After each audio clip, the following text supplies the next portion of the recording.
Hey there, drone fans. Rick here again from Drone Valley. In today's video, I'd like to help answer the question, which of the DJI mini drones might be right for you? And this is a question that we've gotten from so many viewers over the last few weeks, ever since the Mini SE was released, because it looks a lot like the original Mavic Mini, but it's got some of the features and functions of the Mini too. So people are asking, should I buy the Mini SE? Should I still try to find a Mavic Mini? Or should I even go for the Mini 2? And it can be a little confusing, but I'll spend some time today talking primarily about these two drones and the differences between them, because they're similar, but there's some really important differences between them. I won't spend too much time on the Mavic Mini, because if you've watched the websites, the Mavic Mini has slowly disappeared from a lot of the websites out there, and really there's no reason to buy a brand new Mavic Mini when the Mini SE is on the market, because it's a whole lot less expensive. Now, if you're already flying the Mavic Mini, keep flying it. Don't stop flying it. There's no reason to upgrade to the Mini SE, because it's a great drone and it flies really well. But if you haven't bought a drone yet, what I'm trying to do in this clip is explain which of these two might fit your budget and might fit your needs for flying. So before I get too deep into it, I thought I'd give you a little bit of a history lesson of where all these drones came from and why DJI's released the three drones.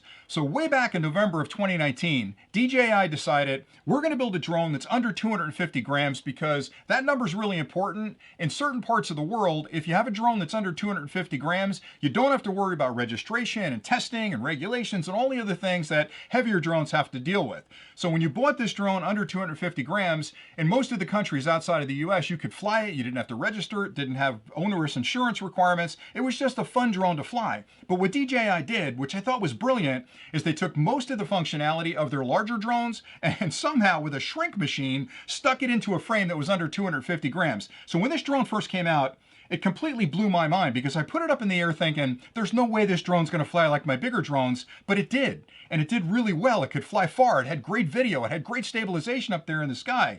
The drone itself could shoot both 2.7K video at 30 frames a second and 1080p at 60 frames a second, had a 3-axis stabilized gimbal. It used enhanced Wi-Fi technology between the controller and the drone, so I could fly this thing on paper anyway, 4 kilometers away. I found that I've got about 1,500, 2,000 feet out of it with great reliability. The only downside to this one was that it wasn't great in really strong winds. So it could handle a level 4 wind, but if you got it up to 200 or 300 feet and the wind really kicked up, it had to fight a lot to stay with the wind. And it's the only drone that I can honestly say I had a couple of instances where I almost had to fly away, where I'm watching the video and I'm thinking the drone's going this way, and all of a sudden it starts to go this way. So if that ever happens to you, the first thing you want to do is don't panic. Take a breath, lower the drone down, get down to 50 or 60 feet, certainly flip the camera down below you to see what's below you, but come down to 50 or 60 feet and get you out of the turbulence that are up there at those higher heights, and then you can fly back home. And that's exactly what I did. But anyway, all that aside, you shouldn't be flying a drone this small in those heavier winds anyway, so shame on me, but the drone was fantastic.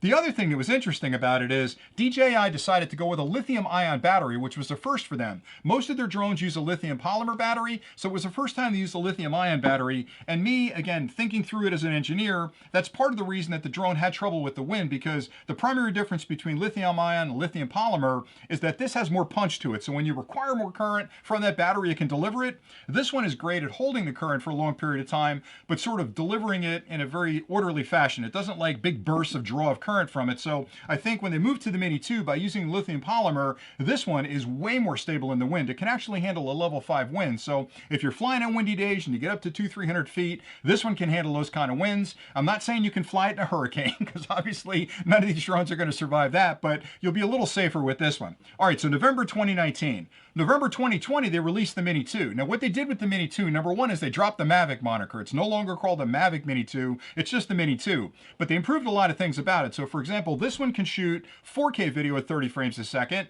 2.7 and 1080p at 60 frames a second. It also can transfer that information from the sensor up front back to the processor, 100 megabits a second, 40 megabits a second over here. So it's a much more capable drone for processing that video and capturing more of that video. It's a fantastic airframe to actually capture pictures and video out there. They also upgraded the controller. This is a brand new style of controller. I'm calling this the Gen 1. This is the Gen 2 controller. The other difference between these two right here is that this worked on enhanced Wi-Fi, which is great, but this works on OCUSYNC, which is a much more reliable technology. It's more powerful, and it actually gives you better synchronicity between the controller and the drone. So this one can fly 10 kilometers on paper. Now, I'm not saying you should fly at 10 kilometers, because again, in the US, I say this every time, we have a visual line of sight requirement where you can't fly it further than you can see it in the sky. So for me, that's about 2,000 feet out out with a beacon on it, but it's rock solid at that distance. This one is as well, unless I get into a really crowded area with a lot of Wi-Fi interference, or if I'm flying in a heavily wooded area, because the trees, if you drop down behind a tree, I've talked about this before,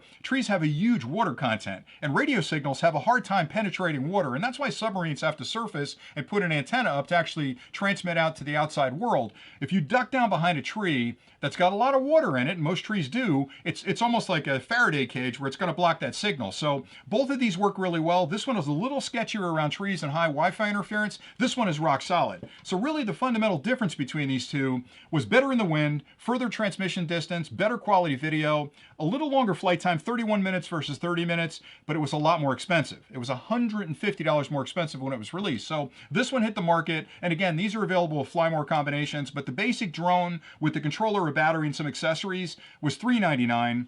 This one was $549 originally, and they dropped it down to $499. So $399, $499. Between these two, if people ask me which should I go with, if you have the budget, I always recommend the Mini 2. If you didn't have the budget, go with the Mini 1 or the Mavic Mini. Now, where it gets complicated is they just released the Mini SE, and people thought, well, that's going to be an upgrade to the Mini 2. It's really not. It sort of fits. I'm going to do a little bit of a shake here.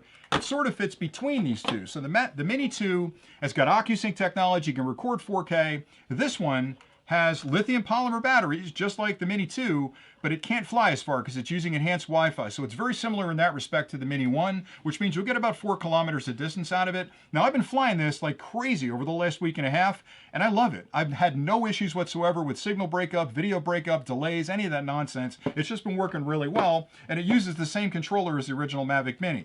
The other thing that I like about this, which is something they've definitely enhanced, is if you look closely, the props on this one have those white tips on them. They're standard props. When they came out with the Mini 2, they came out with these high efficiency props that are a little bit quieter. So when you're flying these two side by side, this one you can hear at 100 feet. This one is almost silent at 100 feet in the air. They're using the same props on the Mini SE, which is a big improvement. And then I thought, well, let me look at the motors, because the motors here look very similar. So my suspicion is you've got an airframe that looks like the Mavic Mini, but you've got the motors, the props, and I believe the ESCs from the Mini 2 in the Mini SE. The other thing is the Mini SE can handle a level 5 wind. So I put this one up in the wind, had a bit of a flyaway start, brought it down, put this one up to the same height, exactly at the same place I was flying, had no issues with the wind whatsoever. So it's a much more robust quad when you're flying in heavy wind conditions. And again, don't take these things out in gale force winds, because you can't beat the wind. It can only fly about 15 meters a second. So if the wind's whipping more than that, the drone's going to be a slave to the wind. It's going to fly whichever the wind's blowing it. But if you get into those situations, drop it down again to 50 feet and fly back home, and you should be okay. All right, the other big difference between them is they've changed the architecture a little bit. So the frame size is different on these two. So if you own accessories from the Mini 1, and for whatever reason you decide to go to the Mini SE, a lot of the accessories won't fit. Like the landing gears are different, a few other things are different. So it's much more like the Mini 2. But where I'm going with this, I guess, is this guy is pretty much done at this point. So if you own it, fly it, it's a great quad. These two are the active quads that are in the market today. So your choice is really between the Mini SE and the Mini 2. So when people ask me which of the two should I go with, this one's around $499 in that ballpark, $299 for this one. So if you're just starting out in the hobby, this is a fantastic drone at that price point, because you're getting 3-axis stabilized gimbal, you're getting 4 kilometers of transmission distance, you're getting live stream 720p feeding back to your phone so you can see what the drone sees. You can record 2.7K at 30 frames, 1080p at 60 frames. It's a fantastic package for $299. It's GPS and GLONASS positioning control, so if you put it up in the air and you take your thumbs off the joystick, it's going to stay right where you left it. Whereas a lot of the drones that are in that ballpark from other manufacturers have a ton of drift. And I tell you, when you put them up, if you put the drone up, it's going to start flowing this way or flowing that way, and you've got to fiddle around with it to sort of lock it in position. This is just a fantastic drone. Now, the difference between them, the choice I should between them is, if you're not going to shoot really professional videos, or you're not concerned about 4K video, this one's perfectly fine. If you need the OCUSYNC technology this one provides to give you a little stronger signal, because maybe you're flying it a little further, or you've got better eyes than I do and you can fly it a little further out, then the OCUSYNC is a much more reliable technology between the two. But essentially, the only difference between these two drones is the fact that they both can fly at a level 5 wind, 4K video over here, 1080p over here, or 2.7K over here, Gen 2 controller, OCUSYNC technology, Wi-Fi or enhanced Wi-Fi technology over here. But again, for the difference in price, it's totally up to you which of those two makes sense. To be honest with you, when people ask me that are starting in the hobby, which drone should they go with? If you have the budget, go with this one. But if you're just getting started, $300 is a lot of money to put a toy up in the air and pray that it's not going to fly off on you. But this one will stay right where you put it. It's not going to fly off on you. And what's cool about it is you can start with something like this at $299. And if you really fall in love with the hobby, which I did and a lot of people do, you can always upgrade to something bigger later on. Or if you decide, I got to start recording 4K video because I've got to get that better quality of picture, you can probably sell this secondhand, get most of your money back, and upgrade to a Mini 2 or a Mavic Mini, a Mavic Pro or Mavic Zoom, whatever larger quad that you want to look at, or an Hotel or an Offie, whatever you want to fly. But you can start here, and all of your stick controls and all of the things you learn on flying this drone, you can definitely apply to other drones out there. And a lot of my viewers have said to me, they started off with the Mavic Mini and they loved it so much that they bought a larger drone and then had their son or their daughter or their wife flying this one when they went out for an afternoon. And I love that kind of stuff because when I'm out there flying alone, it's a lot of fun, but it's a whole lot more fun when the family's coming along or my buddies are coming along and we can all fly together and, hey, let's go take a look at that end of the lake, or hey, look, there's something over here, fly your drone over and take a look at it. It's just a whole lot more fun to be out there with the family in the beautiful sunshine and that fresh air. So anyway, you can start here for $299. This one, I think, is around $500, around $499 at this point. So, you know, maybe $449, but about a 50% uplift in cost for this one.